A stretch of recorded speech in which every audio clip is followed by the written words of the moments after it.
Congolaises et Congolais, chers compatriotes, mesdames et messieurs de la presse, en cette fin de campagne électorale, je me fais l'insigne honneur de m'adresser à vous tous et à chacun de vous afin de vous exhorter à prendre le destin de notre pays en main par les choix que vous êtes appelés à opérer le lundi 28 novembre 2011. Vous m'avez suivi tout au long de la campagne que j'ai menée sur l'ensemble du territoire national, laquelle campagne m'a conduit successivement dans les provinces du Bas-Congo, de la ville de Kinshasa, notre capitale, de Bandundu, de l'Équateur, la province orientale, le Nord Kivu, le Maniema, le Sud Kivu, le Katanga, le Kassai oriental et le Kassai occidental, où je me suis arrêté au niveau des aéroports. Et j'ai rencontré mes frères et sœurs qui y habitent.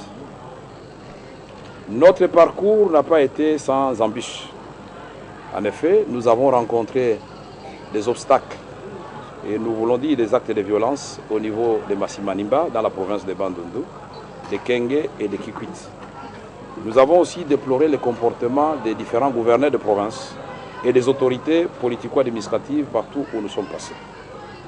Si jusqu'à présent il n'y avait pas de faits majeurs à signaler, nous devons noter malheureusement que la campagne électorale vient de se terminer sur une note très sombre. En effet, gouverner, c'est prévoir. Les gouverneurs de la ville de Kinshasa et toutes les autorités de la République savaient très bien qu'en autorisant aux trois grands partis, le PPRD, la majorité présidentielle, l'UDPS et l'UNC, de tenir le meeting dans un même périmètre, à la même heure, le même jour, il y avait une sorte de préparation à l'insurrection. Ce qui devait arriver est arrivé effectivement, puisqu'aujourd'hui, on déplore au moins 15 morts. 15 morts gratuites, fauchées par les forces de l'ordre.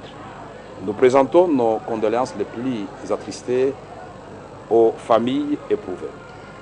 Nous avons appris, au moment où nous apprêtions à venir faire cette communication, et après vérification, que le président Etienne Tshisekedi Wambulumba est bloqué à l'aéroport d'Ndjili par la police nationale congolaise, donc par un autre candidat président de la République en recourant aux moyens d'État.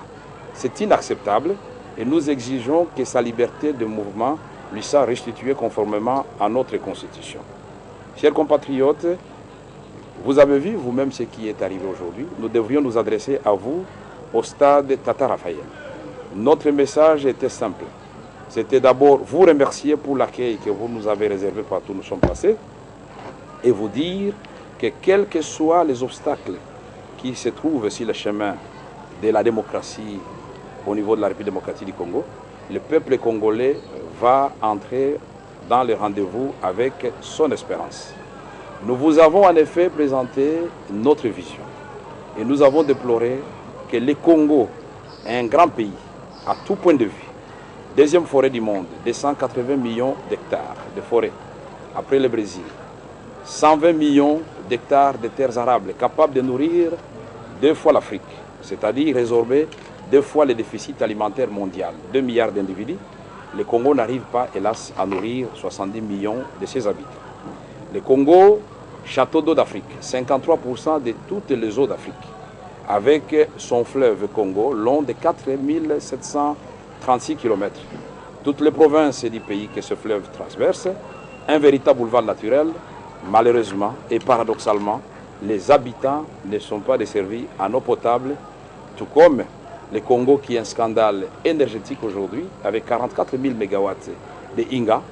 Malheureusement, les 90% des populations congolaises se trouvent dans le noir.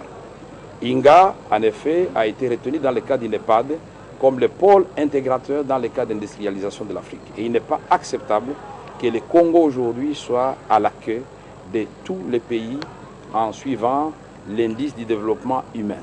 Nous sommes 187e pays sur 187 selon le classement du PNUD. Nous disons aussi que le Congo, c'est aussi un scandale minier, géologique.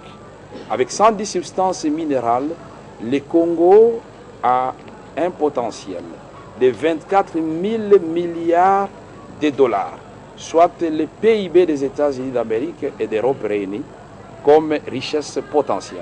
Il n'est pas acceptable qu'au même moment, nous ne soyons pas en mesure de payer convenablement nos militaires, nos policiers, nos fonctionnaires, les professeurs et prendre en charge les élèves et les étudiants.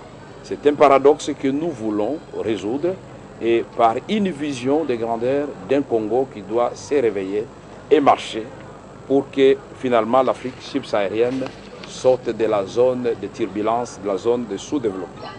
Nous avons au cours de cette campagne déploré la mauvaise gestion de la République par les pouvoirs sortants. Nous avons démontré en effet que la République démocratique du Congo est gérée comme une boutique. Nous en voulons comme preuve le dernier rapport de M.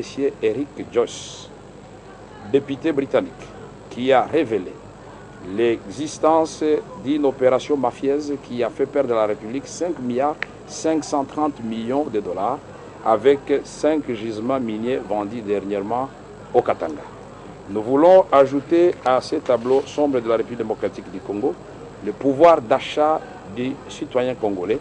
Aujourd'hui, nous avons, à l'issue du classement qui vient d'être fait, 300 dollars américains comme revenu annuel du Congolais. Nous avons en effet la moitié du revenu annuel des Somaliens. Ce n'est pas acceptable pour les grands Congo.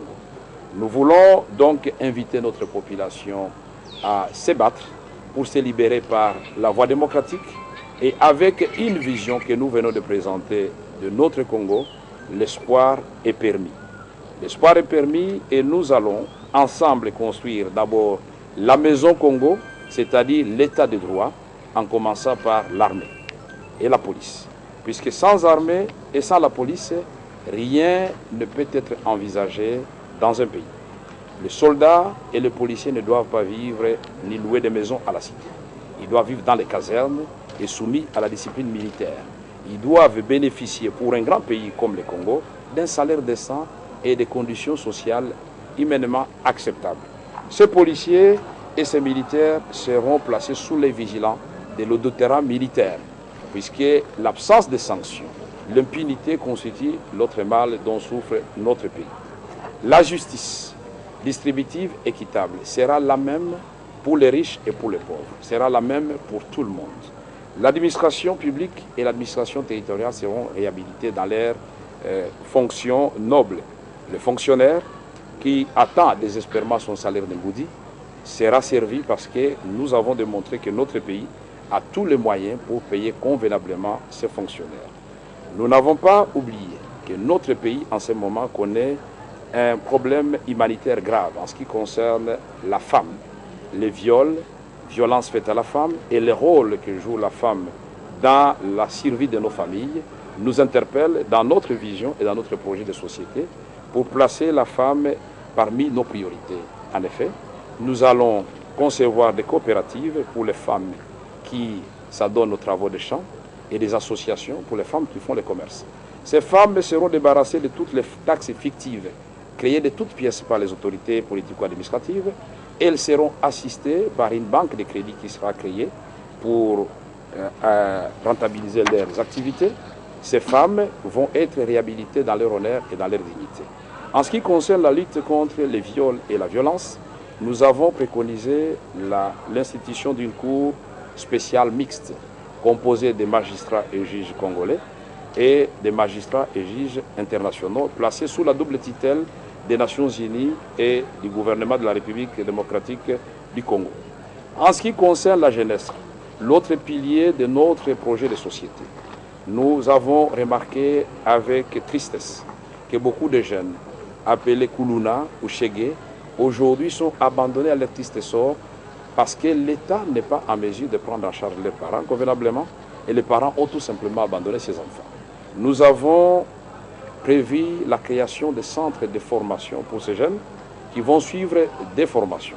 La formation civique et patriotique, la formation d'une filière spécialisée en agronomie, élevage, électricité, mécanique auto, mécanique, menuiserie, construction des routes, construction des maisons, bref, des ouvriers qualifiés à l'issue de 6 mois. Ils recevront un brevet de bâtisseurs de la nation et seront utiles pour la République et ne sera plus question de recourir à une main-d'œuvre étrangère pour construire des caniveaux, ni faire le cantonnage manuel en République démocratique du Congo. Nous avons pensé aux élèves et aux étudiants. Les élèves doivent savoir que l'enseignement primaire dans notre Constitution est gratuit. C'est un droit, ce n'est pas un cadeau. Mais pour que ces droits deviennent réalité, nous devons penser à l'enseignant qui doit être réhabilité lui aussi. Et nous devons penser à moderniser l'école. Nous avons pensé aux élèves qui terminent les humanités, qui recevront, pour ceux qui auront 60%, des bourses d'études pour accéder à l'université. À l'université, il ne sera plus question de vendre les mêmes syllabus 10 fois par an pour faire vivre les professeurs. Nos universités vont fonctionner comme les universités modernes et seront désormais classées parmi les 10 premières d'Afrique, puisque nous avons cherché des expériments parmi les universités africaines qui ont été classées dernièrement et on n'a pas trouvé une seule université congolaise. Notre projet de société va concerner finalement tout le monde, parce que notre premier combat, c'est la lutte contre la faim, car le ventre affamé n'a point d'oreille. Notre deuxième lutte, c'est l'accès aux soins de santé. Troisième lutte, c'est permettre aux Congolais d'avoir un habitat décent. Quatrième lutte, c'est de permettre à chaque Congolais d'avoir accès à l'éducation. Et enfin, on pourra promettre au peuple congolais les loisirs, les stades et la musique en dernière lieu, après avoir satisfait tous les besoins primaires, secondaires, et on peut maintenant passer aux besoins tertiaires. Je ne saurais terminer cette communication sans inviter le peuple congolais, les agents électoraux, les témoins, les observateurs, à ouvrir l'œil et le bon, car la tricherie se prépare déjà dans l'autre camp.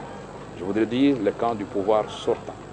Les bulletins des votes sont déjà en circulation. Et nous voulons que ces élections soient transparentes. Et le seul moyen de les faire, c'est que le peuple puisse s'en approprier et que les témoins fassent correctement leur travail et que les agents électoraux sachent qu'eux aussi font partie de la société congolaise qui cherche à s'émanciper et à se libérer. Que vive la République démocratique du Congo.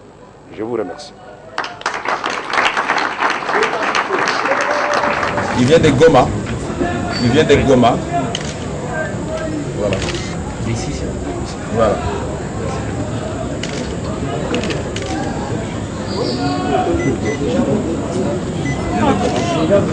C'est le bulletin de vote, il n'est pas censé être en circulation.